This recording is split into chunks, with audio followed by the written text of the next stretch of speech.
بەهۆی دەستگیرنەکردن و بە ئازادی سوڕانەوەی تۆمەتبارانی دۆسەی کوشتنی مامۆستا هێرش ئەو مامۆستای 6 ساڵ بەر لە ئێستا لە خۆپیشاندانەکانی کۆیە بۆ داواکردنی موچە لە بەردەم مەڵبەندی یەکێتی شەیدکرا کە سوکاری ئەو مامۆستای و هاوڕێکانی لە بەردەم دادگای سلێمانی کۆنگرێکی ڕۆژنامەوانیان ئەنجامدا.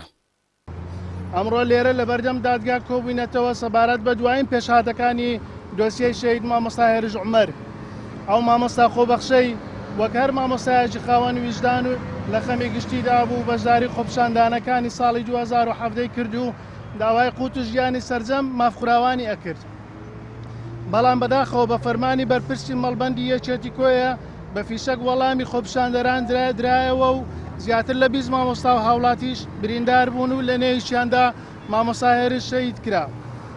هەرەو کات ئێمە سکاڵای یاساییمان لەسەر بەرپرسی ئەو مەڵبەندە ڕەفبەر سەید برایم تۆمار کرد و تاوانبار فەرمانی گرتنی بە پێی مادەی 406 لە یاسای سزادانی عێراقی بۆ دەرچوو. ئێستا دوای زیاتر لە 6 ساڵ هاتوچۆی دادگا و پێداگری ئێمەی خانەوادەی شەهید مامۆستا هێرش بۆ سەروەربوونی دادگا و یاسا و دام بە خۆداگرتنمان بۆ بە سزاگەیاندنی بکوژان و تاوانباران. تاوانبار بەبێ ئەوەی یەک خولەکیش دەستگیر بکرێ بە نایاسایی دادوەر فەرمانی ئازادکردنی بۆ دەرکردووە.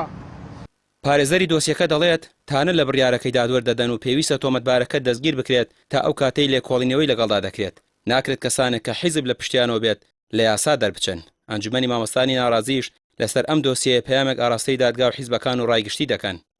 ئەو کەسانێک کە تۆمەتبارن لەم دۆسیەدا هەمووی بەرپرسی حیزبین، بەرپرسی سیاسین و کەسی ئەمنین و پشتیوانی حیزبی و سیاسیان هەیە.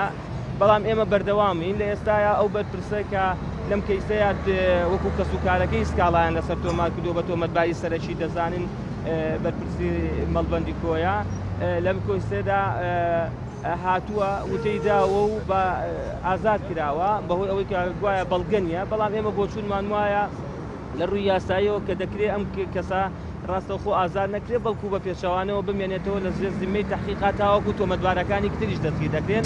دوا بڕیاریش بۆ دادگایە بۆیە لە بنەما لەسەر ئەو ئەم کەیسە لە ئێستاە تەمیز کراوەتەوە لە بەردەم دادگای تایبەتمەندیایە بۆ ئەوەی بەم دۆسەیە بچێتەوانێ و ڕانی دەسەڵات بانگەشەی دیموکراسی و مافی مرۆڤ و یاسا سەروەری دەکەن کەچی بەداخەوە لەلایەک دەسەڵاتداران نان و ماف و ئازادیان لێ دەسەنەوە لەلایەکی ترەوە دەست بە خوێنسوورانی شەهیدانی تەواوی خۆپیشاندانەکان داڵدە و دابەستە دەکەن.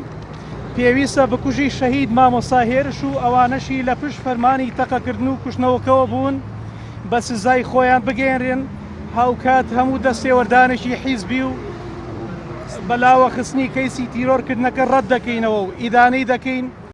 هێرش عومەر لە 18 کانون یەکەمی 2017 بریندار کرا دوای 11 ڕۆژمانەوەی لە نەخۆشخانە گیانی لەدەستدا کە ماوەی تەنها 2 ساڵ بۆ هەوسەرگیری کردبوو. داواکاری مامۆستا هێرش و هاوڕێکانی بۆ پێدانی موچە بوو لە کاتی خۆیدا، بەڵام لە بری پێدانی ئەو مافە سەرەتاییە ژیانیان لێسەندە و تاوانبارانیش بە ئازادی دەسوڕێنەوە.